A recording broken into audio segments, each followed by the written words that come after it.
Welcome to the LaunchPreneur Experience Legal Edition. I'm Fernanda Farman, your host, a summit and launch strategist, and also an international speaker. And today I'm here with Ceinwyn, and I'm very excited to be talking to her. Ceinwyn is actually a CPA, and she is a tax strategist, and she's going to be talking to you about the legalities of having tax plan strategies for you to build long-term wealth. And welcome. Hi, it's so nice to be here. Thank you for having me. Of course. So tell us a little bit about your background and how did you become a CPA? Because I read a little bit of your bio and you're a teacher. Yep. So I have a pretty diverse background. The first time I went to college, I got an English degree and I was a high school and middle school English teacher for a short period of time. From there, I went into the legal field for 7 years. So I worked for a law firm for 3 doing paralegal work. And I worked for a collection agency for 4 doing litigation work for that firm. During that time there were some changes in that particular field.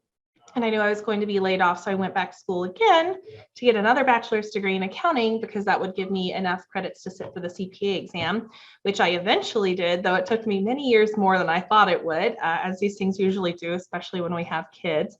And during that process, I did also sit for the enrolled agent exam, which I got in 2018. And then I finally passed all the portions of the CPA exam, got a wonderful firm to sign off on my license, and got that beautiful piece of paper from the state in January of 2021. Oh my gosh. Okay. So you have a lot of background on the legal side because you worked with attorneys and collection agencies. So I feel like you're going to have so much to share with our audience. I'm very excited. So I'm going to dive right into the questions.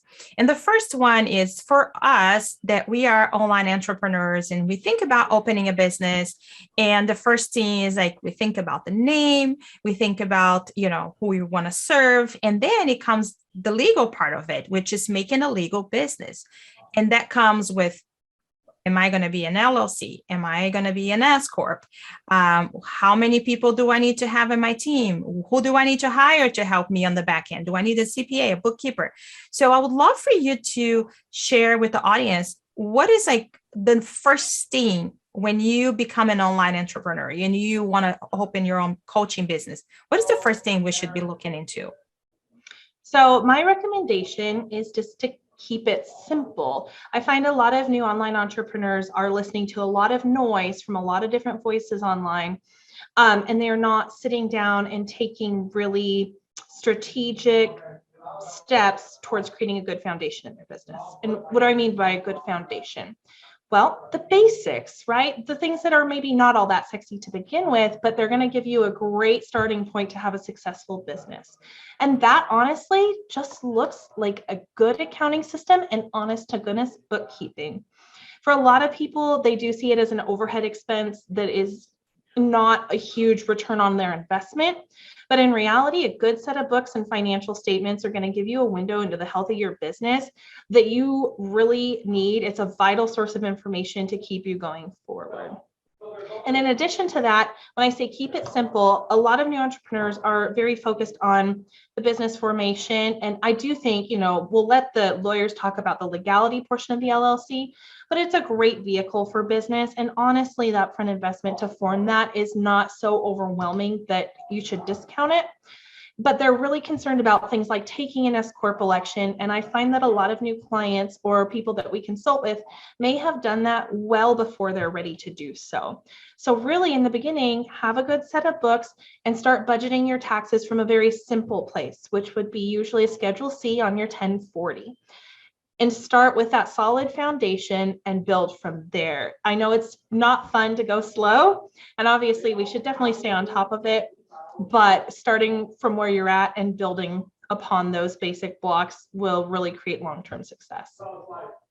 Yeah, so I like what you say about keep it simple, even though for us, since we don't know how to do it, it's not a simple task. And I like how you said, bring somebody in as soon as possible, because that's part of your cost of doing business. That is not an investment. That's not an expense. That's the cost of doing business, like she just shared.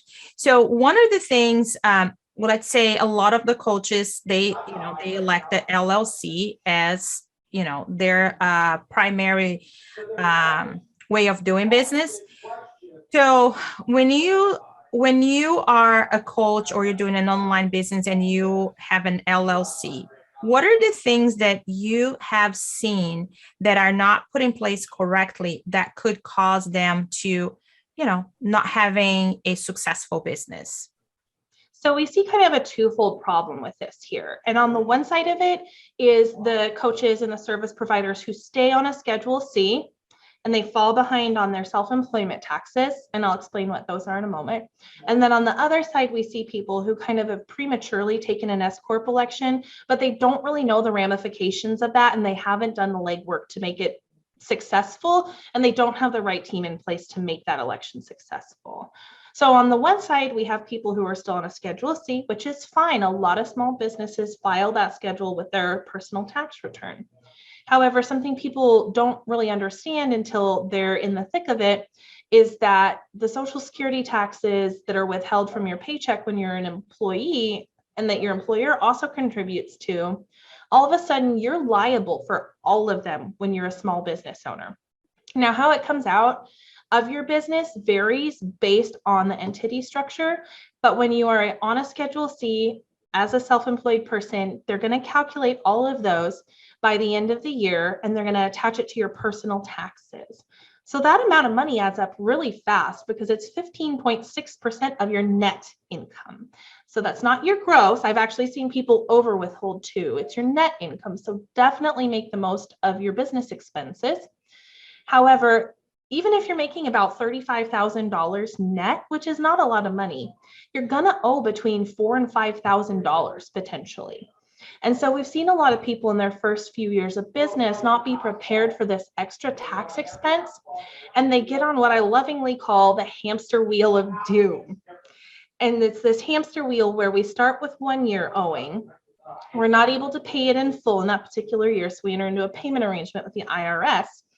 And then we get so focused on paying down that debt because we are really encouraged as a society, pay down your debt is a very common rhetoric. We get so focused on paying down that past debt that we neglect the current year, which also accrues, and then we have to renegotiate the whole thing. And so we're on this hamster wheel and we can never get off because our strategy doesn't allow us to get off. When this happens, which it does, it's a pretty common scenario. And if it's happened to you, please don't beat yourself up. This happens to a lot of people. And what we help people do, get that payment plan in place for the past due debt, get the minimum amount going, and then focus on the current year. The golden rule with self-employment taxes and business taxes is always stay current. Do your best not to default on the past stuff because we don't want them to send us the collection letters, but you will never get out of the cycle of always owing if you don't stay current. That's the most important thing. And we see it a lot with business owners. It is a very common thing. Statistically, employees pay 90% of the taxes that they owe. Employers, business owners only pay 50%. And that's why we have a huge multi-million-dollar tax gap as a country. Okay, that I didn't know that. I had no idea about that. So it is, so if they're falling behind, then there is a payment plan that they can follow, that they can, legally still pay and still keep their business. What happens if they fall behind their taxes and they're not able to pay at all and they bankrupt their business, for example? Are they still legally, bound to pay, or how does that work? Excuse me. So the fun thing about small business taxation is that usually the cards are in the hands of the IRS. The only time we really have this very large separation between a company and a person is when there is a very solid corporate structure in place and the corporation is taxed as a separate entity. In the case of a lot of small businesses, like a single member LLC, which is still on a Schedule C, they consider you a disregarded entity. meaning they're going to tax you personally for everything that flows through from the company. So all the money that passes through the company flows through to your personal return. And in fact, the only entity which does not do this is a C corporation, in which case we have double taxation. You can actually get an automatic stay if you have tax debts that exceed your ability to pay. And tax resolution is a whole other kettle of fish that has its own complications and can be quite, a deep well to dig into. But suffice it to say, you certainly can use bankruptcy in some cases to get an automatic stay to make it go away. Some of your other options include something like an offer in compromise, or currently not collectible status if you don't make much money. But basically, if you owe a debt to the IRS, what it boils down to is you are now in a 10-year dance with them, because that debt is going to stay collectible for the 10-year statute of limitations. So if for some reason they leave you alone for long enough, they don't collect on it, we'll get cases like these occasionally where we'll look and see if it's about to fall off of the statute of limitations. After 10 years, they can't come after you anymore. However, most people don't get quite that far. They are quite diligent in their collection efforts. And especially if the taxes that you owe are payroll related, they will be pretty aggressive about collecting on them. So my advice in regards to all of that is, as human beings, we love for things to be predictable and easy, and I'm the same. Make everything in your business as predictable and easy and routine as possible. Don't give yourself the ability to overspend because everything is manual. So for example, all of our clients are on Gusto, which is a payroll software. Every week when we are on payroll for our clients, the taxes also get pulled out. So they're not owing thousands of dollars at the end of the quarter that they can't pay. It's predictable, it's automated, and it's reliable, and it helps everyone stay on budget a lot better. Okay. So I heard about Gusto, and that replaces QuickBooks, right? No, not particularly. It's not accounting software. It's just payroll. That's all they do. Okay. So let's say if you don't want to hire an agency and you have Gusto, then their CPA or bookkeeper could use that in order to predict the tax, the payroll. The payroll, yep. And it pulls the payroll taxes out every week. So even my taxes as an S Corp owner get pulled every week. They get remitted to the IRS. My state taxes get pulled, and the forms get filed with the state and with the IRS. And I'm not having to frantically make sure that my cash flow is going to be okay. Because in business, cash flow is very important, and it's very important to stay on top of your numbers. So if something is accumulating and we're not remembering what it's accumulating for, it can be very easy to go spend that money elsewhere. Then when the bill comes due, we don't have it, which in the case of taxes is a huge, huge mistake. Yes. And so when somebody elects S Corp, for example, for the tax benefits, what are the things that they need to have in place in order to actually be a legit S Corp? Because there are many things that if they don't do a certain way, they can pierce that corporation veil, which is going to actually put yourself in a really, really bad situation, right? Yes, and we actually lecture on this quite frequently. But by the time you feel you're ready to take an S Corp election, we're going to really strongly recommend that you have what I call the golden triangle in place. So you need to have a good accounting team, a good CPA bookkeeper in place. You need to have a good attorney on your side, and you need a good investment advisor as well. And these three people are going to help you coordinate your business and your personal finances for long-term success. So some of the mistakes we see when people come to us and they've taken an S Corp election, but they may not really know what it means, is that they haven't done what's called a reasonable compensation report. And reasonable compensation is this idea that the IRS has of what salary you're supposed to pay yourself. And it's not a magical math formula. There is no fixed number. They do not define it in the Internal Revenue Code. Why? They don't do it for a number of reasons. Our country is huge. It's very diverse. Your pay rates are going to vary enormously between Washington State and Florida, for example. The same job will pay very, very differently. And your job's going to vary a lot depending on the work you do in your business as well, which is going to change over time. So why does reasonable compensation even matter? When we take an S Corp election as a tax saving strategy, the main thing we're looking to do is save on that self-employment tax I talked about earlier on the Schedule C, that 15.6%, which is a lot of money. The kicker here with an S Corp and how we're trying to save you money is by paying you reasonable compensation that is less than your total net profit. So if you're making the maximum of the taxable Social Security amount, which I think we're up to about $132,000 at this point, in your Schedule C business, you're going to pay 15.6% on that whole $132,000, even if reasonable compensation in your business might be $75,000. Mm-hmm.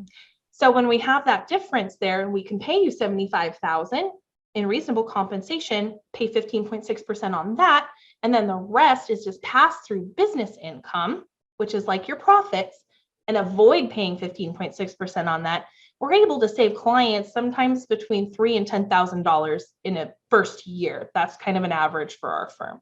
Mm. However, the thing we see with people who are kind of coming in a DIY manner, or from firms, or from, like non-licensed tax preparers, we're seeing them pay themselves egregiously low salaries. So somebody who's maybe a software developer paying themselves $25,000 a year. There's no way you can hire somebody in that position for that amount of money. And it's a huge audit red flag for the IRS, because what they see is in a very low salary, a high net profit, and the difference between is a huge ability for them to collect and assess penalties, because they think it's their opinion you are trying to defraud the government to save on those taxes, and you're not doing it in a legitimate manner. So creating an S Corp that has an attached reasonable compensation plan for your salary is incredibly important.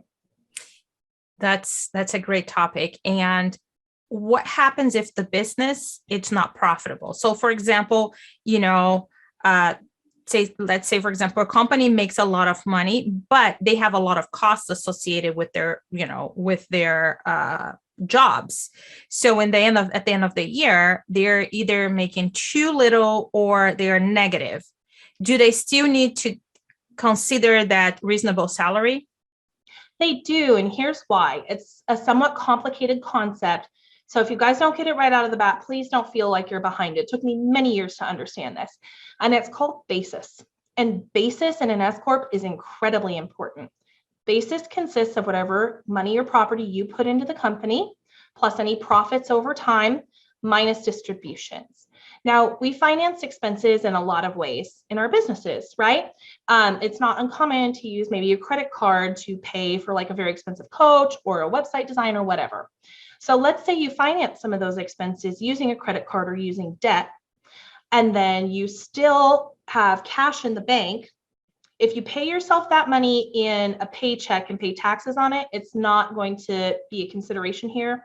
But if you take what's called an owner draw, or you take a distribution out of the company and you're not running it through payroll, you can have this really fun instance where you're doing something called taking draws above basis.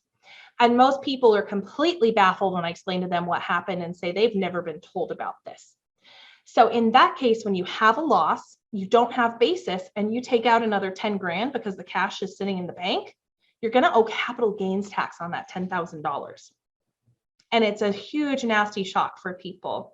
So having a consistent set of books, reviewing them, and having meetings with your CPA throughout the year when you have an S Corp isn't optional, and it's not an added expense. It is absolutely vital to make sure you avoid these things.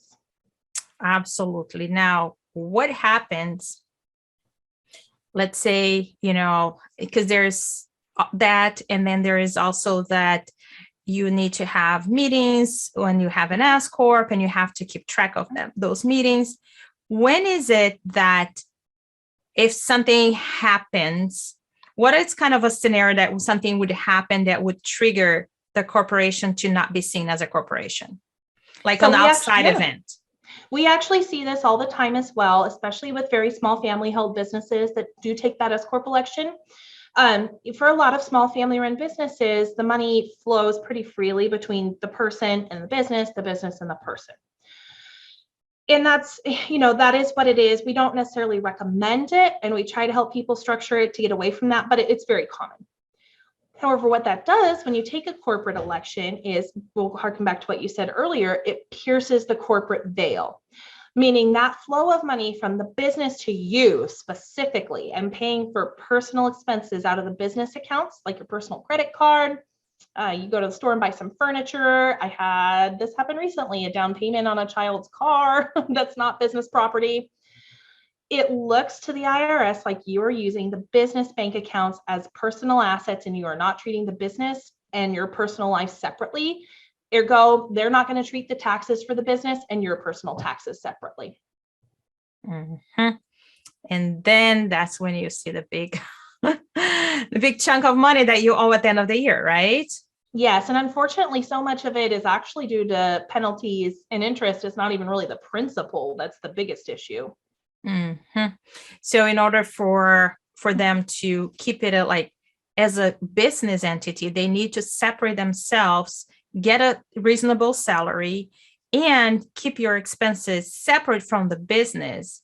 And as you said, there might be times where, like it happened to me, I didn't have my personal cards and I had to use my business card in order to pay for groceries, because for some reason, I have no idea. And I already had brought out everything. Anyway, so I use that. But then again, then you have to rectify, connect with your banking, with your bookkeeper, because I don't know how to do that. I don't know how to rectify that, how to make it, but that's not something that happens all the time. But if it happens, you need to have somebody that knows what they're doing in order to make sure that you're not piercing that, corporation veil. Because if you have a lawsuit and somebody sues you, for example, if you're in somebody's house, like say, for example, my husband, right? If he has an S Corp and if he goes to somebody's house and he does some kind of work and there's a lawsuit against him, well, the corporation was supposed to legally protect our assets. But now the corporation is not seen as a corporation anymore because we pierced the veil on the corporation. So now we lose the rights. Is that right? Then now we actually can, that's more of an attorney question than it is a CPA question. That particular scenario, I wouldn't be comfortable answering, but I can say from a CPA point of view and a tax collection point of view, those kinds of actions do leave you vulnerable on a personal level to collection from the IRS. Yes. Yeah. So this is one of the things that we have been very careful and trying to really, because when you don't have a big, and that's the small business mindset, when we got started, we saw this, how can we keep it cheaper? How can we make it on the budget? But when you're looking for a CPA, when you're looking for a bookkeeper, keep it on the budget and keep it low. It's not the priority. The priority is like, does this person know how to help me?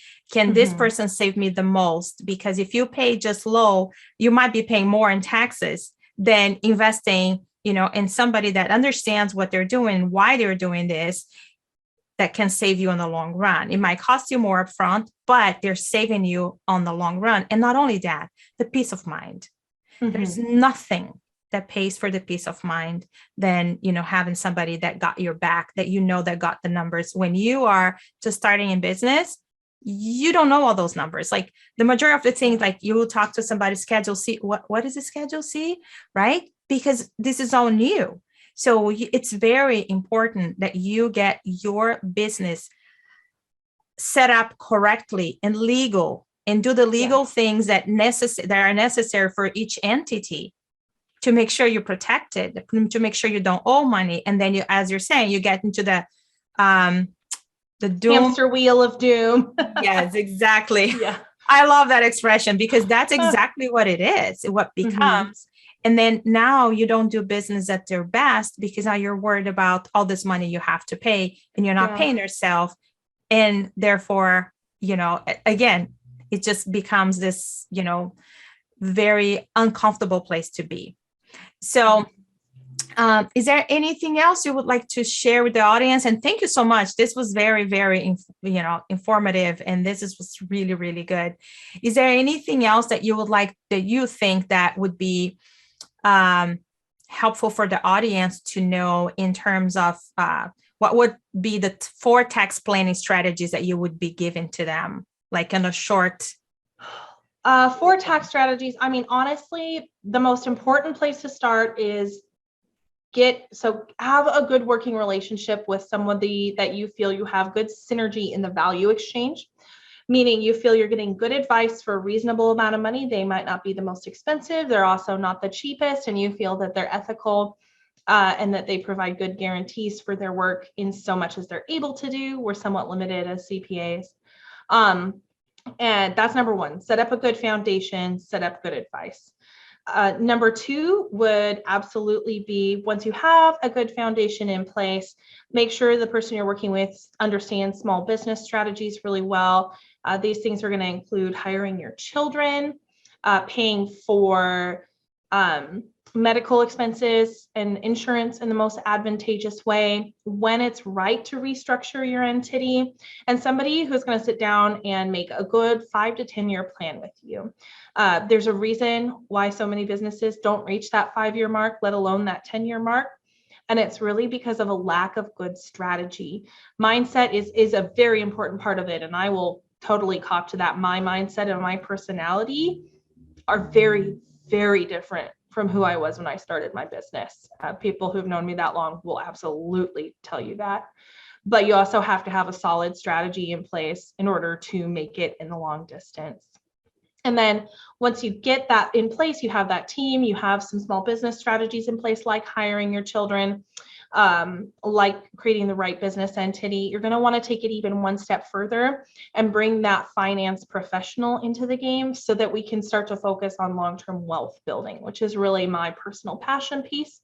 So you're going to want to start looking at, once you have a solid business plan in place, you're paying taxes for that business, you've made a profitable business. Now, what do we do with those profits? How do we make them tax advantaged? Because not all money is taxed the same way. Some money is taxed at much lower rates, hint, capital gains. And how are we going to invest that profit and diversify? Because if we only leave our profits in our business and we take them, then we only have one revenue stream. It leaves us vulnerable to having that money vanish, because only one revenue stream is vulnerable to outside influences. So having a finance professional on your side and a tax professional and an attorney, those people will help you bring in new investments, new streams of revenue to create long-term wealth. And then once you have that long-term wealth up and running, I would say the 4th step is just to maintain good relationships with all those people and to continue to educate yourself. That is always very important.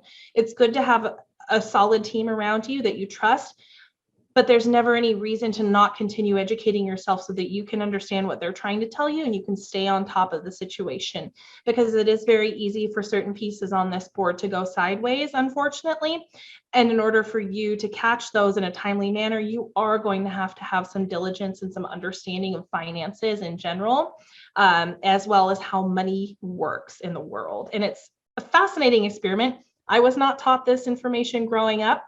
My husband was not taught this information growing up. We were taught a little bit about debt, balancing a checkbook, and that's about it. We didn't really grow up in an entrepreneurial family. So discovering this over the last 6-7 years has been a fascinating journey. Oh my gosh. And you talked about something that is so true. A lot of us, we come from corporate world where there's somebody taking care of all of that, right? Mm-hmm. And you even mentioned health insurance. Yeah. And, when you're self-employed, one of my friends, she's like, well, I cannot afford health insurance. Yeah. So I said, what happens if you guys get sick? So she has a bank account that she puts money every month in case something happens, they need to go to the hospital. But it could be a tax deduction if it were an HSA. Exactly. It could be. That's what I told her. And she said, well, how come my bookkeeper never told me that? Nobody ever told me that. So she goes back, talk to them, and they're like, oh yeah, well, it was up to you. And I'm like, wow, it's so important to have somebody like you that's knowledgeable, because those kind of things, it's not up to us. We actually rely on somebody that has the knowledge to that zone of genius that can say, whoa, whoa, whoa, you're spending too much money here, or you're going to be making too much money this year. So before the end of the year, let's reinvest that money into buying more things or to hire somebody. So that is actually, you're, instead of paying taxes legally, you are reinvesting, you're using that money to reinvest in your business instead of using that money to pay more taxes. And I don't know how to do that. I know how and I'm amazing with money, with numbers, but that is not my zone of genius. So that's where, when you hire somebody that is just doing the numbers for you, they're not doing the thinking and they're not seeing strategically how you can build wealth with the money you're making. That's what makes a difference. And they should ask you questions about your life. And that's what we always do, even if it's just with a tax preparation engagement, which is the most basic level that we're doing. We're going to ask you questions. What are your goals? Do you want to buy a house? Because if somebody wants to buy a house, am I going to depreciate the maximum of all their equipment and leave them with $10,000 in taxable income? No, we're going to make sure they have a decent AGI, which maybe they'll pay a little more taxes, but they'll still be able to get a mortgage. It's real life and tax strategy have to have a reasonable meeting. And that's my philosophy with my business. I love that. I love everything you shared, because I have been on the other side where I am the one asking the questions and I don't understand, but I'm learning from all the other, coaches that I'm hearing them talking about their strategies. And I'm like, what do you mean? Your bookkeeper does that. Your CPA does that. So thank you so much for sharing your knowledge. Thank you so much for, pouring to the audience and just opening our eyes to what's possible and the things that we should be thinking about, and even the questions we should be asking when you're looking into investing in your business, investing in your, wealth, in your, long-term wealth, by hiring somebody that can help you keep more money in your pocket and have a vision to where you want to be. So thank you so much. I appreciate it. You're welcome.